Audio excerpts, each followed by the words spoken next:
It's been a while since I've seen this number of new faces enter the crypto space, meaning that there's a lot of new inexperienced investors, and I thought it's time again to cover some of the worst crypto mistakes you can make as a newbie and as a seasoned investor, as I've seen people who have been in the space for a very long period of time make these same very mistakes. And with Bitcoin trending on Twitter right now, I expect a lot of new faces to enter the space in the very near future. So let's get right into it with the first mistake that I see a lot of people making, and that is following the herd. Now, what does that mean? It doesn't necessarily mean that you're simply trading behind somebody else or copying all of their moves. It means buying too late and entering after the move has happened. So I'm going to use Cardano as an example here. You can see that we had a pump here. Now, what does following the herd mean? It means not anticipating this pump and buying on the way up in the fear of missing out, FOMO. And by the time you've bought in, it retraces and you're at a loss. Even though you bought when the news was happening, when the pump was happening, you lost out. And that is because you're following the herd. Now, I don't mean go against the herd entirely, as many people misconstrue this advice as do exactly the opposite of what the herd is doing. And instead, they go and look for super low cap gems that no one's ever heard about, and they buy into these things with the hope that they'll turn into $1 million. That is exactly the same as playing in a casino. You don't know what you're doing. You have no idea the tech behind these projects. You're buying into things with the hope of turning into $1 million. Might as well go and play the lottery. You've got a better chance at winning that. What I mean is follow the herd, find what people have been talking about, find what has been trending, find what has been important and had a narrative for it around it for a while, and buy into those things. Don't buy into something that people have just started talking about, the new big thing on the block.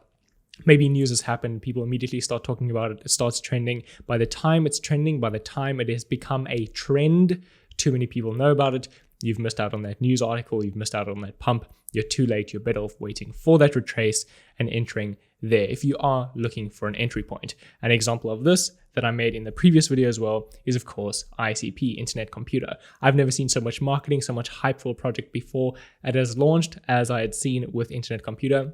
Everyone on Twitter was talking about it. It was being pumped to high heavens by influencers. Everyone was talking about it. And what happened? It launched and went down to the very depths of hell. Started at $600, I think, at launch. It doesn't really pick it up here on CoinGecko.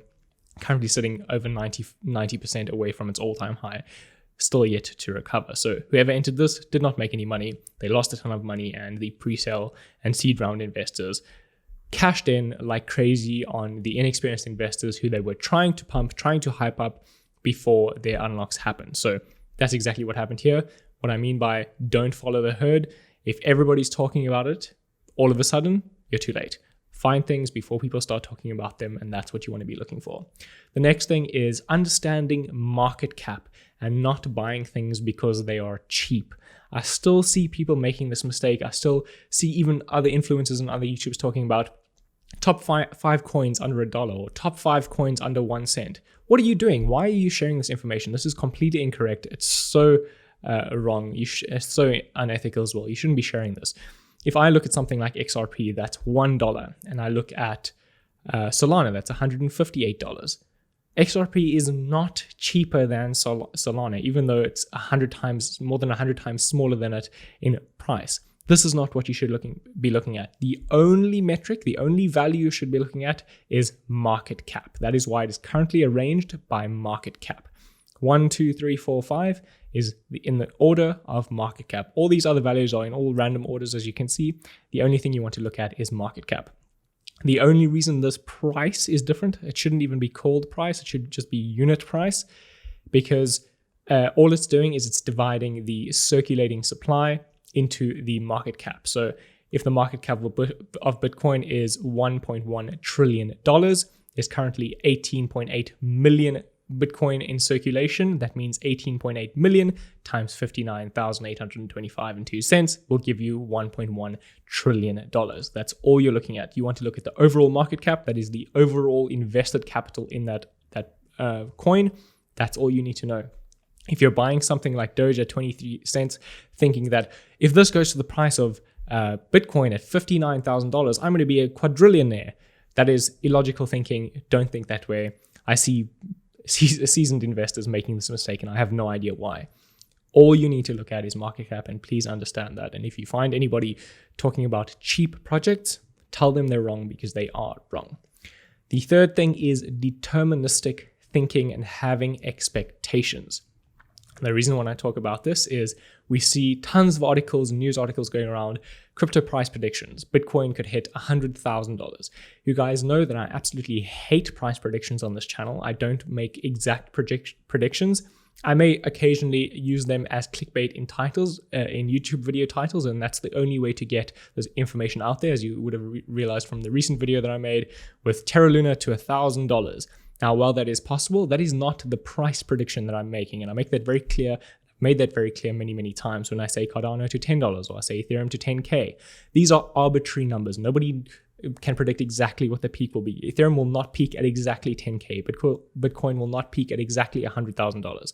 But what happens is this becomes, again, a trending narrative, the most spoken about price, and generally it's started by large influencers who will have exact price targets. Now, what happens if everybody's expecting the same price target? Firstly, either it doesn't reach that point, or it massively overshoots it and people exit like crazy right after that, and it causes a massive dump. There should not be a price target in mind. You should instead work in percentage gains. So when a project moves so and so percent, whatever you have set written down, then you have a strategy set out to take profit. So let's say a project moves 50% in value. You say to yourself, I will take out my initial investment at that. Or maybe you say after it moves 100%, I will take out my initial investment after that. These individual strategies should be tailored to yourself and your own risk appetite. You should not have price targets in mind. That is completely incorrect, especially psychological levels in crypto. So if you were to look at, for example, 50K for Bitcoin, 70K for Bitcoin, 100K for Bitcoin, these are solid round numbers. They're psychological levels. Most people are expecting those exact levels. Therefore, they will either never reach that or they'll overshoot them. And by that point, you've missed it. You need to work in your own individualized strategy if you're taking profits. And if you're simply hodling for the long term, don't hold forever. Diamond hands, holding forever is not a good strategy. We always say hodl throughout the bull market, try and take profits on the way up, and then enter in a bear market. That is the only strategy you need, and then you can tailor it to your own individual risk appetite. Number 4 is overexposing yourself to too many coins. So I made a tweet just a few hours ago. How many cryptocurrencies do you hold? And the majority of people have currently said 2 to 9, with 31% saying 10 to 29 and 7% saying 30 plus. Now, a few months ago, this stat was skewed with 10 to 29 being the most and 30 plus being the second highest. Now, if you are new to cryptocurrency, or let's say this is even your first year in cryptocurrency, if you're holding 10 cryptos and they're not the top 10 or top 20 cryptocurrencies that most people would define as blue chip cryptocurrencies, then you're holding way too many. And the reason that I say that is that you don't understand the tech behind all of them. I can guarantee that. And you don't understand the narrative or why they're pumping, and you cannot follow the news of all of them. So what ends up happening, not all cryptos pump at the same time. This is not 2017 where everything moves to the same value at the same time and all altcoins peak at the same time. Things pump like fireworks this time. Random coins pump at different times due to news events, due to upgrades, due to fundamental changes in the project, due to partnerships and so on. So following or having 10 plus cryptocurrencies in your portfolio that you don't truly understand means you're going to make horrible mistakes, miss out on pumps, miss out on profit-taking opportunities, and you're not going to reach your maximum potential in this bull run, or even throughout the bear market for that matter. You want to have fewer than 10 projects that you truly do understand, and maybe you want more, but they have to be speculative bets that you have less than 5% of your portfolio allocated to. I see too many people allocating too much to these random shitcoins and end up wrecking their portfolio entirely. Next is no diversification and avoiding ruin. So this is the exact opposite to what I've just said. So you can see 6.2% have one cryptocurrency in their portfolio, and that's fine. Maybe you have very strong conviction for Ethereum or very strong conviction for Bitcoin, and your risk appetite isn't very high, and you want just some exposure to cryptocurrency. That's perfectly fine. But what I often see is, again, people looking for these out there random gems or potential projects that are changing the world and things that you've never seen before. You've never seen anything like this before coming from new and inexperienced investors. When a new investor comes to cryptocurrency and says, I found this project that's going to change the world, no one's ever seen anything like this before, you're probably wrong. You might not be, but you're probably wrong. And the reason being is that if a project is going to change the world, I guarantee you there are developers who have invested in that. There are seed investors, there are pre-sale investors who do understand the project and invested way before you, and they invested way less than you with much higher upside than you currently have. So instead, if you don't know what you're doing, and you have to be honest with yourself, admit, do you understand what's going on? Do you understand what a parachain is? Do you understand what IBC is? Do you know what Ethereum 2.0 will do? Do you know what EIP 1559 is? Do you know what Uniswap v3 does? Do you know what impermanent loss is? If you know any of this stuff, or if you don't know any of this stuff, you don't know enough, and there's a ton more to learn. I have been here for a very long time, and I understand less than 20% of what is going on. And that is the honest truth. I know quite a bit behind the tech side of things, the tech stack behind most cryptocurrencies, and I do understand the investment strategies as well. But I admit, I don't know as much as I possibly could, and I will never know as much as I can. And as the industry expands and as it grows bigger, it becomes even more difficult to keep up with everything. And that is the perfect place to be, because the less there is a possibility for me to understand everything, it means there's niches that I can focus on and find the opportunities in those niches. And the smaller opportunities out there will be the ones that you can capitalize on, that not everybody is capitalizing on. And with no diversification, the number one goal, again, is avoiding ruin. So just as I said, somebody will find this magical cryptocurrency that nobody's ever heard of before, and it's the next big thing, and they invest their life savings into that thing, and it goes to zero, or it goes down 80% or 90% or 99%, you are ruined. The reason there's diversification in a portfolio, the reason you invest in multiple different assets, maybe it's not even only crypto, maybe you invest some in crypto, some in real estate, some in stocks, whatever. You have some diversification so that you don't ruin yourself. Your lever is how much money you can put into the market. A 2x on $100,000 is way better than a 5x on $10,000. So what you want to do is you want to maximize that lever with sound investment opportunities, with low risk opportunities. Build up that lever and then put it into solid bets. The most people that have made money in the bull run over the past few years have been people with millions of dollars who have simply either put it in Bitcoin or Ethereum and sat back and relaxed.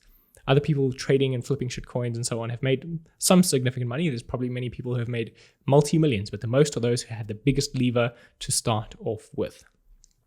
Next is looking for gems being your core strategy. So just as I said before, as overexposing yourself to these micro caps, looking for gems is a strategy to increase your major bags. Increase your macro caps, your blue chip cryptos, your Ethereums, Bitcoins, Polkadots, Solanas. These are your blue chips, and flipping shit coins and flipping smaller cryptocurrencies is your opportunity to make short-term gains, capitalize on pumps, transfer those profits into your long-term hodl bags. You're trying to maximize, again, that lever that you put into the market. Next is leaving your coins on exchanges and not being registered on exchanges. So leaving your coins on exchanges, I see this happen all the time, not your keys, not your crypto. Please understand that if you're buying on a cryptocurrency exchange, we've gotten to the point where we have Coinbase, which is a public company. We have Kraken, which is a registered bank as far as I know.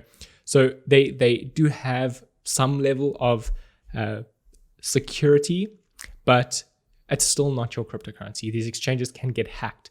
They can get taken down. Cryptocurrency can get banned. These exchanges can get banned in your country. There's a ton of things that can go wrong, right? And you could get hacked and somebody has access to your two-factor authentication. There's so many things that can go wrong by keeping your cryptocurrency on an exchange. And it essentially goes against the core of crypto, which is self-custody, right? Decentralization and self-custody. Leaving your crypto on an exchange, you're leaving it to the bank. You're leaving the responsibility of owning your own money to somebody else. So take your cryptocurrency off of an exchange and lock it up on something like a hardware wallet. You can use something like a Trezor. You can use something like a Ledger. I don't have one with me right now. There's many hardware wallets out there. I've got links in the description below this video as well. Next is using leverage, right? So you can use leverage on a centralized exchange, something like Binance. You can use leverage on FTX. You can use leverage on many different cryptocurrency exchanges, right? What is leverage? This is what has caused one of the major crashes that we've seen over the past few months and in the past few years as well. The reason being that you're using borrowed money to trade with, using somebody else's money, in this case, the exchange's money, and you're taking on increased risk in order to use that money. So when the market moves 1% in your favor, you make, let's say using 100x leverage, you're making 100x the gains. However, let's say the market moves 0.1% against you. It moves in the opposite direction. At that point, you could be liquidated, meaning that you have now not just lost some money because you're not hodling, you've been liquidated, meaning that you have ruined that position. And the major rule is avoid ruin at all costs. You want to maximize that lever. And by maximizing that lever is not by using leverage, because it makes reaching ruin much easier. So avoid leverage if you're not an experienced trader, and be honest with yourself again. If you're not an experienced trader, just be absolutely honest. Stay away from leverage trading, because it will ruin you. I've seen way too many people lose money leverage trading. And I think the stat is something like 95% plus of leverage traders lose money. So again, those are horrible risks to take if you don't know what you're doing. Next is sending funds to the wrong address or to the wrong chain. So I see this happen often as well. Most people are used to the traditional banking world where you send funds to the wrong person and you get them back, or you do a reverse charge on your credit card, or you contact the person that you sent the funds to and they send it back to you. Cryptocurrency is a whole different game, right? If you have an address, and it can be quite easy to send it to the wrong address, a long string of digits and numbers like this, digits and characters at least, like this, one incorrect, and you've sent those funds to the wrong address and they're lost forever. Unless, of course, you know who owns that address and you can get them to send it back to you. There is no reversing. That is the whole point of the blockchain. It's immutable. It cannot be changed. It cannot be rolled back. It is a permanent input in this blockchain, which is the ledger, right?